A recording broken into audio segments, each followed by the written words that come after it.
My dear viewers, जो लोग मुझे देख रहे हैं या सुन रहे हैं, वीडियो शुरू करने से पहले मैं आपसे एक सवाल पूछना चाहता हूँ। Why do you watch anime? आप एनिमे क्यों देखते हो? एनिमे देखना क्यों पसंद करते हो? अगर मैं अपने पर्सपेक्टिव से कहूँ तो मैं एनिमे इसलिए देखता हूँ क्योंकि एनिमे मुझे चीज़ों की तरफ देखने का एक अलग और बेहतर नजरिया देता है और बहुत सारे ऐसे नॉलेजेबल चीज़ें भी सिखाता है जो मुझे अपनी रियल लाइफ में चीज़ों को बेहतर तरीके से समझने में काफ़ी ज़्यादा मदद करती है। और शायद इन्हीं कारणों की वजह से मैं एनिमे देखना पसंद करता हूँ। लेकिन सवाल ये नहीं था। सवाल ये था कि why do you watch anime? आपके लिए इस सवाल का एक पर्टिकुलर आंसर देना शायद पॉसिबल नहीं होगा, लेकिन अगर आजकल के एनिमे फैंस से इस सवाल का जवाब पूछा जाए तो वो इस सवाल का जवाब काफ़ी आसानी से दे देंगे। उनके लिए एनिमे सिर्फ एक एंटरटेनमेंट है। For them anime is equal to entertainment and entertainment is equal to anime. लेकिन एक बार ये सवाल अपने आप से पूछ कर देखिए, क्या आप एनिमे सिर्फ एंटरटेनमेंट के लिए देखते हो? अगर आपका जवाब हाँ है तो बदकिस्मती से आपने एनिमे के बेसिस को कभी समझा ही नहीं। लेकिन अगर आपका जवाब ना है तो क्यों आप एनिमे को बाकी चीज़ों से ज़्यादा प्रायोरिटाइज करते हो? क्यों उन्हें मूवीज और वेब सीरीज से ज़्यादा इंपॉर्टेंस देते हो? क्योंकि देने के लिए तो उनके पास भी बहुत कुछ है। Then why anime? और should I ask why only anime? इस सवाल को थ्रू आउट इस वीडियो में ध्यान में रखिए, क्योंकि इस वीडियो में मैं बहुत सारे ऐसे बातें बताने वाला हूँ जिससे शायद आपको इन सवालों का जवाब ढूंढने में आसानी होगी, but in the worst possible way. तो बिना किसी देरी के वीडियो को शुरू करते हैं। एक टाइम था जब एनिमे इंडिया में काफी अंडररेटेड हुआ करता था, और तब जो लोग एनिमे को देखते थे वो एनिमे को सिर्फ एंटरटेनमेंट का एक जरिया नहीं समझते थे। For them anime was not just a platform who provides entertainment. उनके लिए एनिमे एक ऐसा माध्यम था जो उन्हें रियलिटी से अलग करता था। For some time everyone wants to escape the reality and anime had the potential to actually do it. Initially anime का लोगों से इमोशनली कनेक्ट करने का एक बहुत बड़ा रीजन उसके कैरेक्टर्स थे। जिस तरह से एनिमे अपने कैरेक्टर्स को सेटअप करता था वो लोगों को काफी इंटरेस्टिंग लगता था। उनका मोटिवेशन, उनकी बैक स्टोरीज और उन कैरेक्टर्स का दुनिया की तरफ जो नजरिया था वो लोगों को काफी फैसिनेटिंग लगा। लेकिन फैसिनेशन के साथ साथ वो कैरेक्टर्स जिस सिचुएशन से गुजरते थे उन्हें देखकर लोगों को यही लगता था कि अरे यार ये तो मैं ही हूँ, जिसकी वजह से लोगों को वो कैरेक्टर्स इतने ज्यादा रिलेटेबल लगने लगे कि लोग उन कैरेक्टर्स में अपने आप को देखते थे। और यही वो वजह थी जिसकी वजह से एक फिक्शनल प्लेटफॉर्म होने के बावजूद लोग कहीं ना कहीं एनिमे से रिलेट कर पाते थे। लेकिन उस टाइम पर भी एनिमे को अंडररेटेड कंसिडर किया जाता था। और फिर आया लॉकडाउन, जिसने एनिमे के सिनेरियो को पूरी तरह से बदल के रख दिया। लॉकडाउन की वजह से लोगों को मजबूरी में सालों तक अपनी सोशल लाइफ चार दीवारों के बीच में गुजारनी पड़ी, और अपना पूरा टाइम घर में बिताने की वजह से लोगों को अपनी बोरियत दूर करने के लिए एंटरटेनमेंट का सहारा लेना पड़ा, जिसके लिए उन्होंने कुछ ऐसी चीजें एक्सप्लोर करी जो शायद ही वो अपनी वर्किंग लाइफ में करते। और फिर उनका इंट्रोडक्शन हुआ एनिमे से, जिसे लोगों ने काफी जल्दी पसंद कर लिया, क्योंकि उस टाइम लोगों को सिर्फ कंज्यूम करने के लिए कुछ चाहिए था, और जो उन्हें मिला वो उनकी अपेक्षाओं से कहीं ज्यादा बढ़कर था। माउथ पब्लिसिटी की वजह से लोगों के बीच में एनिमे की क्यूरियोसिटी बढ़ने में ज्यादा देर नहीं लगी, और लॉकडाउन में दिन ब दिन एनिमे की पॉपुलैरिटी बढ़ती ही चली गई। लॉकडाउन के उन 1.5-2 सालों में एनिमे की जितनी पॉपुलैरिटी बढ़ी उतनी पॉपुलैरिटी बढ़ने में एनिमे को शायद 8 से 10 साल लग जाते। एक टाइम था जब हम इंडिया में लीगली एनिमे देख भी नहीं सकते थे, और आज के टाइम पर बड़े बड़े एनिमे और उनकी मूवीज इंडिया में ऑफिशियली रिलीज की जाती है। As an anime fan we have come a long way, but anime की बढ़ती पॉपुलैरिटी थी जिसकी वजह से आज हमने एनिमे का रियल एसेंस हमेशा के लिए खो दिया है। Now here is the most itchy part of the video. आज के टाइम पर एनिमे की पॉपुलैरिटी अपने पीक पर है, और इस बात से कोई डिनाई नहीं करेगा कि इसका एक बहुत बड़ा रीजन लॉकडाउन है। लॉकडाउन ने कहीं ना कहीं एनिमे को बहुत सारी इंपॉर्टेंट चीजें दी है, जिनमें से अगर इस वीडियो के रिगार्डिंग कुछ चीजें बतानी हो तो वो होगी लव, फेम, फैंस और toxicity. Let's talk about one by one. जो लोग लॉकडाउन के पहले से एनिमे को देखा करते थे उनके लिए एनिमे सिर्फ एक एंटरटेनमेंट से कहीं ज्यादा बढ़कर था। उनके लिए उनका टीचर भी वही था और स्टूडेंट भी। उनके लिए उनका विजडम भी वही था और नॉलेज भी। इसलिए उस टाइम पर जो लोग एनिमे को देखते थे वो एक्चुअली एनिमे की रिस्पेक्ट करते थे, फिर चाहे वो एनिमे किसी भी आर्ट स्टाइल का हो, किसी भी जॉनरा का हो या किसी भी थीम का। लेकिन अगर हम इस चीज़ को आज के टाइम पर कंपेयर करें तो चीज़ें काफ़ी ज़्यादा बदल चुकी हैं। आज के टाइम पर एनिमे की रिस्पेक्ट करना तो छोड़ो, बल्कि लोग अपने फेवरेट शो को दूसरे से ऊपर दिखाने के लिए दूसरे शोज की बेइज्जती करते फिरते हैं, जो कि मेरे हिसाब से काफ़ी ज़्यादा गलत बात है। डेथ नोट पता है? डेथ नोट साला सबका सबसे पहला एनिमे होता है। तूने अटैक ऑन टाइटन देखा है? Basic bitch. तूने हंटर एक्स हंटर देख? उससे ज्यादा ओवररेटेड शो नहीं बना। तुम लोग ना फुल मेटल एल्केमिस्ट देखो। देखिए, फेवरेटिज्म कोई बुरी बात नहीं है। अगर आप वाइड वैरायटी ऑफ शोज को देखोगे तो उनमें से कुछ शोज ऐसे होंगे जो आपको औरों से ज्यादा पसंद आएंगे, और उसमें कोई बुरी बात नहीं है। लेकिन आज के टाइम पर इस फेवरेटिज्म में टॉक्सिसिटी काफी ज्यादा बढ़ चुकी है। पहले के टाइम में एक पर्टिकुलर शो की वैल्यू हुआ करती थी, लेकिन आज के टाइम में कुछ पर्टिकुलर शोज के कैरेक्टर्स उन शोज से भी ज्यादा बड़े बन चुके हैं। और उन कैरेक्टर्स के पीछे लोग इतने ज़्यादा पागल है कि लोग उन कैरेक्टर्स के बारे में कुछ बुरा सुन ही नहीं सकते। मैं आपको इसका एक रिसेंट एग्जांपल देता हूँ। गेगे याकुटामी, जो कि जुजुत्सु काइसेन के ऑथर है, उन्होंने अपने मांगा के रिसेंट चैप्टर्स में लोगों के फेवरेट कैरेक्टर गोजो को मार दिया था, जिसकी वजह से लोग इतने ज़्यादा गुस्सा हो गए कि लोगों ने उन्हें डेथ थ्रेट्स देना चालू कर दिया। मतलब आप ही सोचो कि लोग उन्हें जान से मारने की धमकी दे रहे हैं क्योंकि उन्होंने उनकी फेवरेट कैरेक्टर को मार दिया था। This is beyond toxicity. अब इस बात से आप ही समझ सकते हो कि आज के टाइम पर लोग कितने ज़्यादा वायलेंट हो चुके हैं। और ये कोई टॉक्सिसिटी नहीं है, this is clearly an act of criminal offence. और अगर हमने ये सब यही नहीं रोका तो कोई भी ऑथर अपने आप को सेफ महसूस नहीं करेगा, and there will be lots of consequences to it.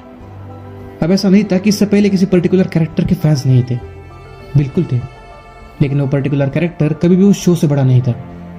Example के लिए इताची और जिराई इन कैरेक्टर्स को ले लो। इन कैरेक्टर्स की अपने टाइम पर काफ़ी ज़्यादा फैन फॉलोइंग थी, लेकिन फिर भी एक पर्टिकुलर पॉइंट के बाद मासाशी किशिमोटो ने इन कैरेक्टर्स को मार दिया था। अब मैं मानता हूँ कि उस टाइम पर भी लोग मासाशी किशिमोटो से दुखी और गुस्सा थे, लेकिन हमें यह समझना होगा कि इन कैरेक्टर्स के मरने की वजह से ही हमें ओबितो और पेन जैसे कैरेक्टर्स देखने को मिले जो आगे जाके लोगों के इंस्पिरेशन बन गए। इसलिए किसी ऑथर को धमकी देने के बजाय we should respect his vision. और अंततः ये मत भूलिए कि जिन कैरेक्टर्स के लिए आप इतना मरते हो वो इन्हीं की क्रिएशन है। इस टॉपिक के ऊपर हम किसी और दिन किसी और वीडियो में डीप में बात करेंगे। फिलहाल के लिए चलते हैं हमारे वीडियो के नेक्स्ट और मोस्ट इंपॉर्टेंट पार्ट के ऊपर। आज के टाइम पर एनिमे फैंस या हमारे जो एनिमे कम्युनिटी है वो कुछ शोज या कुछ जॉनर्स की तरफ ज्यादा बायस्ड हो चुके हैं।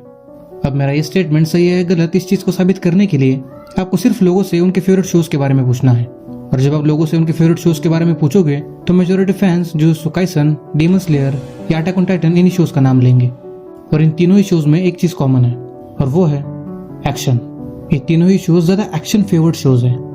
अब मैं ये नहीं कह रहा कि एक्शन जॉनर्स के शोज अच्छे नहीं होते या ये शोज बुरे हैं। Of course not, they are certainly one of the best aspect of anime, but they are not everything that anime has to offer. Anime is equal to सिर्फ action नहीं है। अगर इंटरनेट के माने तो there are 40 different genres and sub genres in anime, लेकिन हम कुछ टिपिकल जॉनर्स के आगे बढ़ना ही नहीं चाहते। अब यहाँ पर कुछ लोग कहेंगे कि हमारी मर्जी हमें क्या देखना है। ऑफ कोर्स ये आप ही की मर्जी है, everyone has the right to watch whatever they want to watch. लेकिन क्या ये सच में आपकी मर्जी है या सिर्फ एक एडिक्शन? Let's elaborate. आप में से मेजॉरिटी लोगों ने कभी ना कभी किसी इंस्टा रील को देख के किसी एनिमे शो को चेकआउट जरूर किया होगा, लेकिन जब आप एक्चुअली में उस शो को देखते हो तब आपको समझ में आ जाता है कि ये शो तो वैसा बिल्कुल भी नहीं है जैसा मैंने इमेजिन किया था। और फिर आप उस शो को एक बोरिंग शो बोल के उसे बीच में ही छोड़ देते हो। और यह गलती आपकी नहीं है, गलती आपके उस इमेजिनेशन या परसेप्शन की है जिसकी वजह से आपने उस पर्टिकुलर शो से अपनी अपेक्षाएं इतनी ज्यादा बढ़ा ली कि वो पर्टिकुलर शो उन अपेक्षाओं पर कभी खरा उतर ही नहीं पाया, जिसके पीछे कारण है एनिमे रील्स और एनिमे एडिट जैसे शॉर्ट फॉर्म कंटेंट्स। आज के टाइम पर एनिमे रील्स और एनिमे एडिट्स ने कहीं ना कहीं एनिमे को गलत तरीके से ग्लोरीफाई कर दिया है। और ये शॉर्ट फॉर्म कंटेंट्स आपको अपने उन 40-50 सेकंड्स में एक पर्टिकुलर शो के उन इंपॉर्टेंट मोमेंट्स को विदाउट कॉन्टेक्स्ट दिखा देंगे, जिसकी वजह से आपके उस शो से अपेक्षाएं काफी ज्यादा बढ़ जाएंगी। और फिर असलियत में चाहे वो शो कितना भी अच्छा हो, वो आपकी अपेक्षाओं पर कभी खरा नहीं उतर पाएगा। जब आप किसी भी कैरेक्टर या किसी भी शो की इंटेंस रील देखते हो तो कहीं ना कहीं आप उस रील की इंटेंसिटी से ओवरवेल्म हो जाते हो। और इस चीज को देखने की वजह से आपके दिमाग को एक सम काइंड ऑफ प्लेजर मिलता है, जिसकी वजह से आपका दिमाग बार बार आपसे वही चीज मांगता है और फिर आप फ्रिक्वेंटली उसी चीज को कंज्यूम करने लगते हो। लेकिन बार बार लगातार एनिमे रील जैसे शॉर्ट फॉर्म कंटेंट्स को देखने की वजह से आपका चीजों की तरफ एक नैरोड परसेप्शन बन जाता है और फिर आप सिर्फ उन्हीं शोज को देखते हो जो आपके इस प्लेजर को सेटिस्फाई कर सके। तो क्या कहेंगे आप इसे, आपकी मर्जी या सिर्फ एक एडिक्शन? आज हम एक ऐसे एनिमे कम्युनिटी में रहते हैं जहां एक तरफ एक शो को वो सब कुछ दिया जाता है जो उसके कैलिबर से कई ज्यादा बढ़कर है, और दूसरी तरफ एक शो को जो एक्चुअली में वो सब कुछ डिजर्व करता है जो उसके बजाय दूसरे शो को मिला, उसे अंततः कुछ भी नहीं मिलता।